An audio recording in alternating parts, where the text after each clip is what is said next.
पाठीमागच्या भागात आपण पाहिलं होतं अफजल खानाची पार्श्वभूमी. या भागात पाहणार आहोत मंत्रियुद्धाची सुरुवात. मंत्रियुद्धाची सुरुवात म्हणजे अफजल खान वाईपर्यंत कसा गेला, वाईपासून प्रतापगडावर महाराजांनी कसा आणला त्याला, हे या भागात आपण पाहणार आहोत. नमस्कार, मी ऐश्वर्या. नमस्कार, मी श्रीनाथ.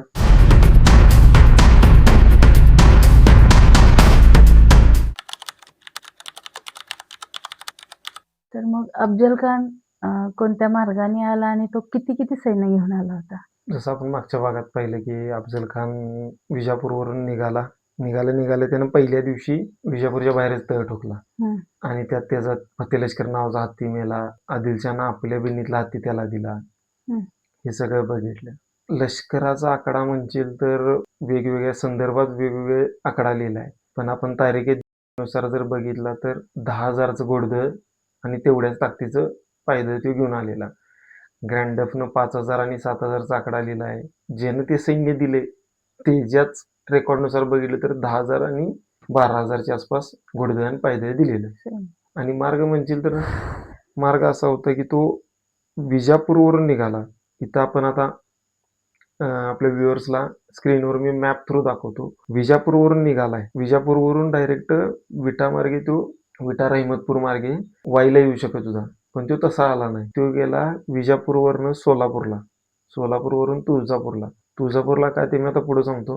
आधी तुला मार्ग सांगतो. विजापूरवरून सोलापूर, तुळजापूर, परत पंढरपूर, फलटण आणि वाई असा तो आला वाईपर्यंत.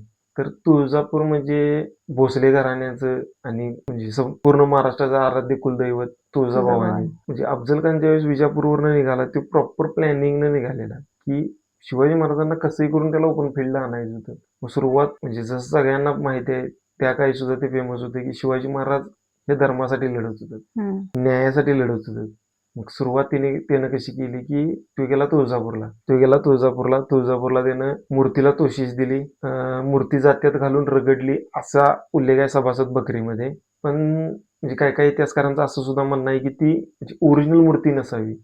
तिथल्या गुरुवांनी जी ओरिजिनल मूर्ती ती लपवून ठेवून तिथं दुसरी मूर्ती ठेवलेली, ती मूर्ती त्यानं जात्यात घालून रगडली.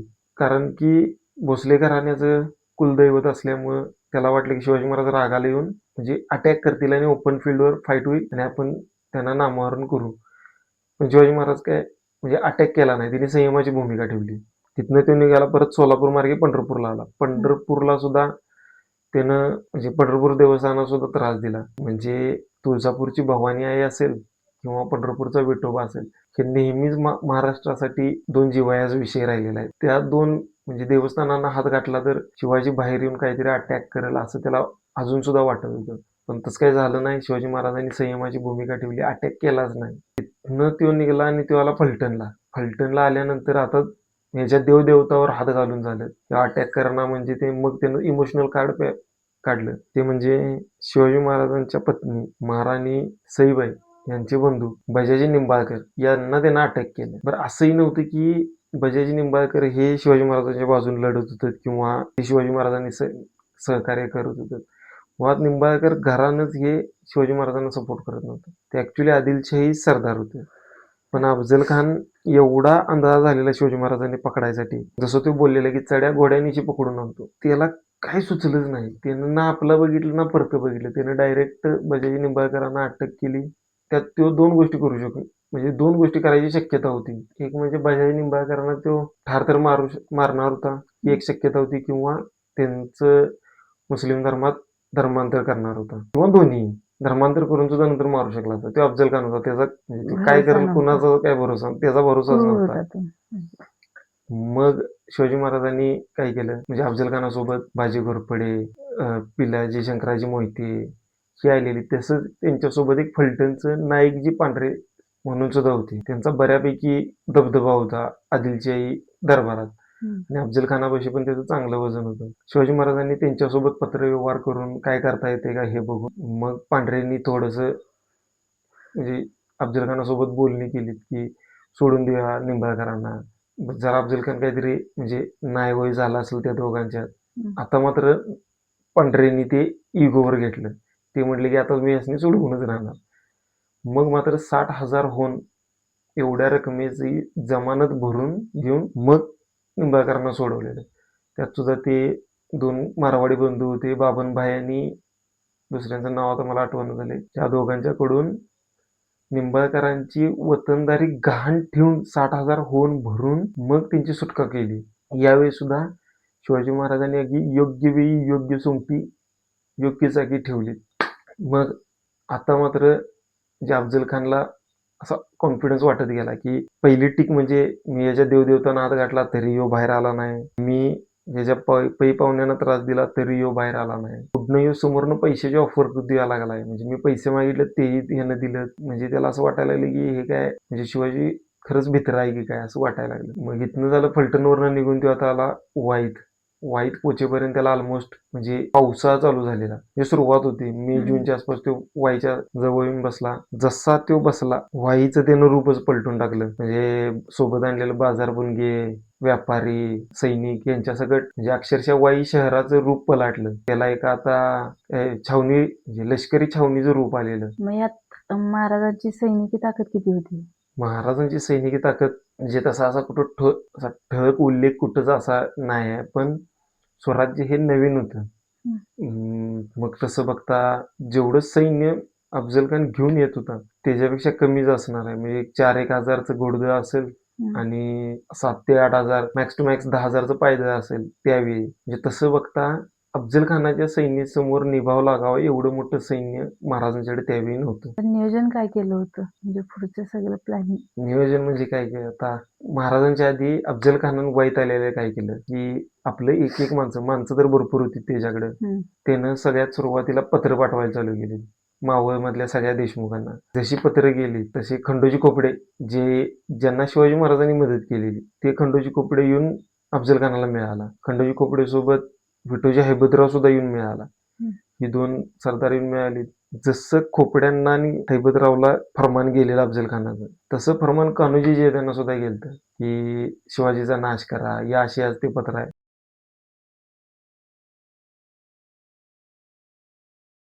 पण कान्होजी जेधे हे शिवाजी महाराजांची एकनिष्ठ होते. आपण जसं बघितलं बाजी सर्जेराव जेधे मागच्या युद्धात पुरंदरच्या लढाईत त्यांनी मोठी मर्दुमकी गाजवलेली. त्यांचे हे वडील ऍक्च्युली जेधे गेले शिवाजी महाराजांच्याकडे. शिवाजी महाराजांना त्यांनी सांगितले की असं असं फरमान आले आणि आम्हाला तुमच्या विरोधात लढायसाठी आहे अफजल खानाचं. आणि जर या फरमानाला विरोध केला तर जात्यात घालून रगडू असं खानाचं म्हणणं आहे. शिवाजी महाराज त्यांना म्हटले की तुम्ही तुमचं वतन वाचवा. म्हणजे तुम्ही आमच्यासाठी का तुमचा जीव धोक्यात घालताय किंवा फॅमिलीला धोक्यात घालताय. तर त्या क्षणी कान्होजी जेधेंनी आपली वतनदारी शिवाजी महाराजांच्या पायावर सोडली. शिवाजी महाराजांच्या आणि जिजाऊ माँसाहेबांच्या आणि सांगितले की माझी वतनदारीच नाही, ही माझी त्यांना 5 मुलं होती. 5 मुलंही तुमच्या पायावर सोडली. जसं कान्होजी जेधे हे मॅनिप्युलेट होत नाहीत म्हटलं अफजल खानानं त्यांचा मुलगा शिवजी जेधे याला म्हणजे त्याला सुद्धा लेटर पाठवलं. त्याला वतनदारीचं आमिष दाखवलं. पण शेवटी जेधे रक्त होतं ते काय फितूर झाले नाहीत आणि 5ही मुलं आणि कान्होजी जेधे शिवाजी महाराजांच्यासाठीच लढली. त्याच्याकडे माणसांचा काही तुटवडा नव्हता. त्यानं लोकलची काही माणसं सुद्धा भरती करून घेतलीत आपल्या सैन्यात वाईत आल्यानंतर. पण त्याच्यानंतर त्यानं काय केलं नाईक पांढऱ्यानं शिरवळवर पाठवलं.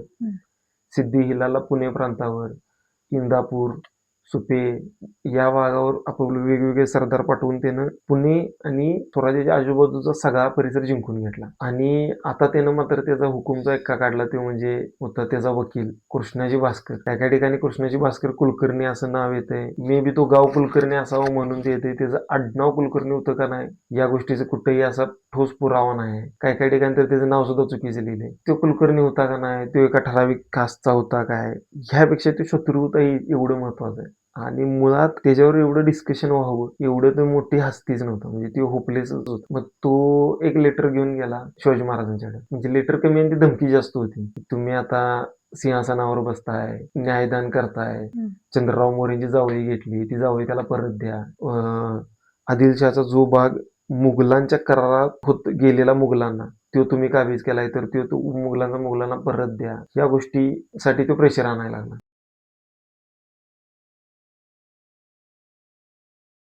ह्या लेटरमधनं एक सगळ्यात महत्वाची गोष्ट हायलाईट जी होते ती गोष्ट आहे की आपण जसं सगळी म्हणजे जी काही एक सेक्युलर जी लोक आहेत ती काय सांगतात की शिवाजी महाराजांनी कधीच हे पाडल्या नाहीत, मशिदी पाडल्या नाहीत. पण ह्या लेटरमध्ये स्पष्ट उल्लेख आहे. अफजल खान म्हणतोय की तुम्ही कल्याण भिवंडीच्या ज्या मशिदी पाडल्या त्यामुळे तिथले जे मुस्लिम समाज आहे जे तुमच्या विरोधात आहे, दंडाराजापुरीचे सिद्धी तुमच्या विरोधात आहे. म्हणजे त्याला असं जाणवून द्यायचं होतं की शिवाजी महाराज हे म्हणजे शिवाजी महाराजांना चारी बाजूनं विरोध आहे आणि तुम्ही त्या विरोधाला टिकाव धरू शकणार नाही, तर तुम्ही आदिलशहाच्या विरोधात न जाता आम्हाला येऊन मिळा, आम्ही तुम्हाला वतनदार तळकोकणची वतनदारी देऊ, असं ते लेटर होतं. शिवाजी महाराजांनी काय केलं, म्हणजे अफजल खानाच्या वकिलाला सांगितले की आम्ही तुला उद्या निरोप देतो या लेटरचा, आणि त्याला गडावरच ठेवून घेतला. पण गडावर त्याच्या म्हणजे जिथं त्याची राहायची सोय केलेली तिथं चौकी पहाऱ्या बसवलं, जेणेकरून तो इकडे तिकडे किंवा जाणार नाही, बाकीची कुठली माहिती काढणार नाही या हिशोबाने. मग शिवाजी महाराजांनी सुद्धा आता इथनं पुढे शिवाजी महाराजांना आपण नियोजनाचे सुद्धा राजा काम होती हे तुला लक्षात येईल. तुझ्या प्रश्नाचं आता इथनं पुढे उत्तर चालू झालं. शिवाजी महाराजांनी काय केलं, आपलं एक वकील शोधून महाराजांच्या बाजूनं वकील म्हणून कोण गेलं होतं? गोपीनाथ पंत बोकील, म्हणजे गोपीनाथ काका असं म्हणायचं त्यांना टोपण नावानं. ओके. कित्येक पत्रात त्याचा उल्लेख सुद्धा आहे की काका म्हणून, म्हणजे महाराजांचं आणि त्यांचं किती घनिष्ठ नातं होतं हे त्या लेटर्स मधून समजून येते. अत्यंत हुशार माणूस, म्हणजे एकदम धूर्त, डोक्यात काय चाललंय आणि जिभेवर काय येतं ह्याचा काय ठाव ठिकाणा न लागून देणारा माणूस. म्हणजे अफजल खानासारख्या मुसद्द्याला फक्त आपल्या वाणीच्या ताकदीवर वाईपासून ते प्रतापगडाच्या पायथ्यापर्यंत जावळीत आणायचं काम या माणसाने केलं. त्यात म्हणजे शिवाजी महाराजांचा विश्वास सुद्धा. शिवाजी महाराजांना त्यांच्याबद्दल प्रचंड आदर होता. त्यांच्याबद्दलची म्हणजे तशी लेटर सुद्धा आहेत की म्हणजे त्यांच्यानंतर त्यांच्या पुढच्या पिढ्यांना सुद्धा शिवाजी महाराजांनी दुर्लक्षित केलं नाही. मग त्यांना बोलवून घेतलं शिवाजी महाराजांनी सदरेवर आणि त्यांच्यासोबत डिस्कशन करून ऍज अ वकील म्हणून अफजल खानाकडे त्यांना पाठवलं. पण पाठवायच्या आधी शिवाजी महाराजांनी त्यांना हे सांगितलेलं की जर क्रिया करावी लागली तर करा, क्रिया करावी लागली तर म्हणजे शपथ जर घ्यावी लागली तर घ्या, काहीच प्रॉब्लेम नाही. त्याचा अपमान करू नका, म्हणजे अफजल खानाला होता होईल तेवढं बेसावत ठेवा आणि त्याच्या मनात काय चाललंय किंवा त्याच्या डोक्यात काय आहे ह्याचा कुठं अंदाज लागतोय का ते बघा. त्यासाठी शिवाजी महाराजांनी आपल्याकडून गोपीनाथ पंत बोकिले यांनी पाठवलेलं. गोपीनाथ पंत दुसऱ्या दिवशी परत राजसदरीवर अफजल खानाच्या वकिलाला बोलवलं आणि त्याला असं सांगितलं की बाबा आमच्या म्हणजे तुझ्यासोबत आमचे वकील येतील आणि आमचा जो काही निरोप आहे ते त्यांच्या थ्रू येईल तिथं अफजल खानापर्यंत. आणि महाराजांनी एक लेटर गोपीनाथ काकांच्या सोबत अफजल खानाकडे पाठवलं. ते काय अशाच लेटर होतं, तर त्यात लिहिलेलं की आपण तर आम्हाच काका समान, म्हणजे जर तुमची ताकद बाजूला काढली तर आदिलशाही सैन्य आदिलशाही काहीच राहणार नाही. साक्षात औरंगजेबाला अटक करणारे तुम्ही, मी धन्य झालो की तुम्ही म्हणजे माझ्या भूमीत पाय ठेवला.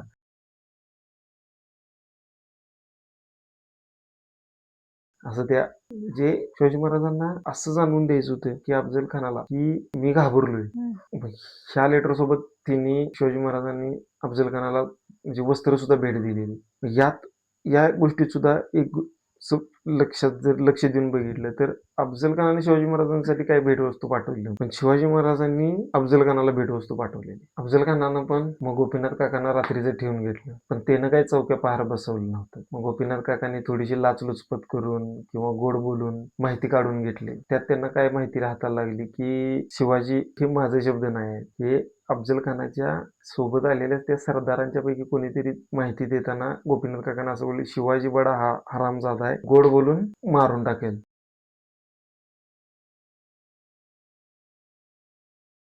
तर त्याला पकडावा आणि मारावा ही माहिती गोपीनाथ काकांच्या हाती लागली. त्या माहितीसकट ते शिवाजी महाराजांच्या पाशी गेले. त्यांनी शिवाजी महाराजांना घडलेला सगळा प्रसंग सांगितला आणि अफजल खान आपल्याला पकडायला नाही तर मारायलाच आलाय. किल्ला मला ही माहिती शिवाजी महाराजांनी घेतली आणि मग पुढं प्रोसीड करायला चालू केलं. त्यांनी म्हणजे ह्याच म्हणजे आता मागं मी लेटर सांगितलं त्या लेटरमध्ये हे सुद्धा बोललेले की आम्हाला वाईला यायला भीती वाटते तर तुम्ही जावळीत या. आणि अफजल खान वाईचा सुभेदार असल्यामुळे त्याला जावळी काय आहे हे चांगलं माहित होतं, त्यामुळे तो नाही म्हणत होता.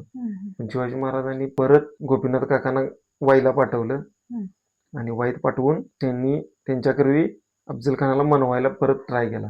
वयाच्या 60त असलेला तो माणूस आहे, 16 मैलाचं ते अंतर आहे. 2-3 वेळा त्यांनी ते परत म्हणजे अपडाऊन केलं. शेवटी अफजल खान कसा होईना म्हणजे कृष्णाजी भास्करला सुद्धा गोपीनाथ काकांनी कसा तरी मन त्याचं वळवलं असेल. त्यांनी हे सांगून वळवलं असेल की जर शिवाजी महाराज इथनं निसटले तर अफजल खानाच्या हाती लागणं खूप अवघड आहे. मग अफजल खानाची नाचेकी झाली असती असं कृष्णाजी भास्करला मे बी त्यांनी वळवलं असेल, म्हणून कृष्णाजी भास्कर तयार झाला. कृष्णाजी भास्करनं अफजल खानाला तयार करायसाठी मदत केली, वाई सोडून जाऊ इथे यासाठी. मग अफजल खान सुद्धा 100% तयार नव्हता. तो काकांना काय म्हटला की तुम्ही तुमच्या जाणीवेची शपथ घेऊन सांगा की आम्ही जाऊयात येतो करत जाऊयात, आमच्यासोबत काही दगाफटका होणार नाही. जसं शिवाजी महाराजांनी त्यांना सांगितलेलं की जर काही क्रिया करावी लागत असेल तर करा, म्हणजे शपथ घे म्हटला तर घ्या, बिनगोरपणे घ्या. मग तशी शपथ गोपीनाथ काकांनी घेतली. मग मात्र अफजल खानाला विश्वास पटला की जाऊ शकतोय, आणि त्यानं म्हणजे तो म्हटलाय तो तयार झाला. पण यात सुद्धा गोपीनाथ काकांनी या जायची वाट तयार करतो म्हणून थोडासा कालावधी मागून घेतला त्याच्याकडं. त्या कालावधीत काय झालं, म्हणजे तो टाइम पिरियड छत्रपती शिवाजी महाराजांना युद्धाच्या तयारीसाठी मिळाला.